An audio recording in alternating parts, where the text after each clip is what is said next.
Shalom Bapak Ibu dan Saudara yang saya kasihi. Senang bisa menyapa saudara sekalian dengan firman Tuhan yang diambil dari Yohanes 20 ayat 24 sampai 29. Silahkan saudara membacanya terlebih dahulu sebelum melanjutkan video sapaan firman ini.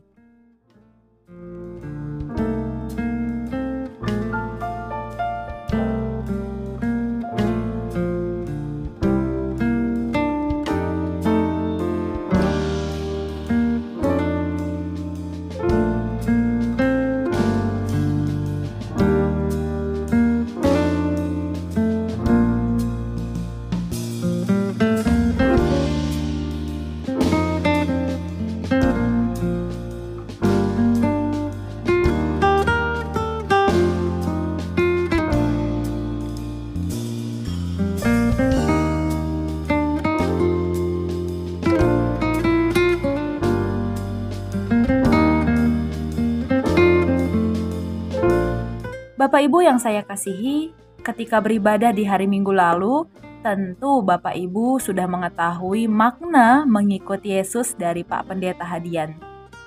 Berbicara tentang mengikut Tuhan, kita tentu tidak asing dengan pengalaman para murid. Pengalaman murid-murid menjadi salah satu bukti perjalanan mengikut Yesus. Mungkin kita pernah bertanya-tanya, bagaimana caranya mengikut Tuhan? Ini adalah pertanyaan yang wajar. Bahkan salah satu murid Yesus ada yang sangat identik dengan pertanyaan ini, yaitu Thomas. Yohanes 14 ayat 5. Lalu Thomas berkata kepada Yesus, "Tuhan, kami tidak tahu kemana Tuhan pergi. Bagaimana kami tahu jalannya?" Thomas sangat ingin mengikuti Yesus sampai-sampai ia rela mati demi Yesus. Namun persoalannya Thomas tidak tahu kemana Yesus pergi. Selain itu, salah satu kisah Thomas yang terkenal terdapat dalam bacaan kita kali ini. Ketika Thomas terlihat tidak percaya kalau Yesus telah bangkit dari kematian. Apalagi ketika Thomas berkata, "Kalau aku belum melihat bekas paku pada tangan dan tombak pada lambungnya, aku tidak percaya." Kalimat ini seolah memperlihatkan Thomas yang sangat kecewa akan apa yang terjadi. Bisa kita bayangkan, Thomas yang sangat setia mengikuti Yesus, bahkan ia berkali-kali berkata ia mau mati mengikuti Yesus. Namun ketika Yesus bangkit dari kematian, Yesus sudah menunjukkan diri kepada murid-murid kecuali Thomas. Karena Thomas tidak ada bersama-sama dengan yang lain ketika Yesus hadir. Sehingga Thomas hanya mendengar dari orang-orang sekitar bahwa Yesus sudah mendatangi mereka. Kematian Yesus mungkin sudah mematahkan ekspektasi Thomas.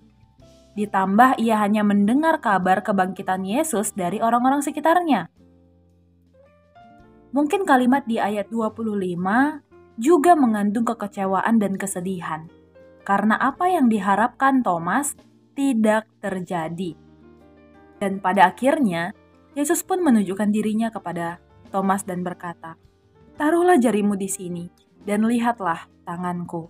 Ulurkanlah tanganmu dan cucukkan ke dalam lambungku. Dan jangan engkau tidak percaya lagi, melainkan percayalah." Saudaraku, mengikut Yesus tidak membuat realita sesuai dengan semua ekspektasi kita. Mungkin berkali-kali kita akan kecewa dan sedih akan realita kehidupan. Pengalaman Thomas mengajak kita untuk menerima rencana Tuhan yang mungkin sangat berbeda dengan rencana kita. Namun percayalah, rencana itu akan menyempurnakan perjalanan hidup kita ketika mengikut Yesus. Selamat melanjutkan perjalanan bersama dengan Tuhan.